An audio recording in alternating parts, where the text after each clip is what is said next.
Okay, let's gather our macrame essentials. Whether you're a seasoned crafter or just starting out, having the right tools can make all the difference. Don't worry, you probably have most of this stuff already. It's all about being resourceful and creative with what you have. First up, you'll need some cord or string. This is the backbone of your macrame project, so choose wisely. I love using embroidery floss because it comes in so many pretty colors. It's perfect for adding a vibrant touch to your designs. You can also use yarn or even thin rope. These materials are great for creating different textures and effects in your macrame pieces. Next, grab a pair of scissors. A good pair of scissors is essential for cutting your cords to the right length. Sharp ones work best for nice, clean cuts. This will make your work look neat and professional. A clipboard or a piece of tape will be super helpful for holding your cords in place while you knot. This keeps everything steady and makes the process much easier. And lastly, if you want to add some extra sparkle, grab some beads. Beads can add a unique touch and make your macrame stand out. Choose your faves. The possibilities are endless. You can mix and match to create something truly one of a kind. See? Easy peasy. Now that we have our supplies, let's move on to the fun part, the knots. This is where your creativity really comes to life. Alright, time to learn the magic knots. Macrame is an art that can seem daunting at first, but with a little practice, you'll find it incredibly rewarding and relaxing. Don't worry, these are beginner-friendly. Even if you've never tied a knot before, you'll be able to follow along. We'll start with the square knot, the most important one for macrame. This knot forms the foundation of many macrame designs. It's all about working with 4 cords, 2 on each side. The outer cords are the working cords, and the middle ones are the filler cords. Take the left cord, cross it over the middle 2 cords, then under the right cord. This is the first half of your square knot.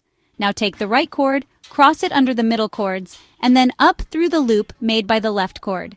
This completes the knot. Pull tight, and voila, your first square knot. Notice how it looks neat and symmetrical. Repeat this knot, always starting with the left cord, to create a beautiful twisted pattern. This repetition is what gives macrame its unique texture. See? I told you it was easy. With each knot, you'll gain more confidence and precision. Practice a few times to get the hang of it. The more you practice, the more natural it will feel. You'll be surprised how quickly your fingers learn the moves. Soon, you'll be creating intricate designs with ease. Section 4. Bedazzle your way to a statement piece. Want to add some personality to your bracelet? Beads are the answer. String a bead onto one of your cords before you start knotting. This way, the bead will be incorporated right into the design. You can add beads to every knot or just a few for a subtle touch. Get creative and experiment with different colors and patterns. I love using wooden beads for a boho vibe or sparkly ones for a touch of glam. The choice is yours.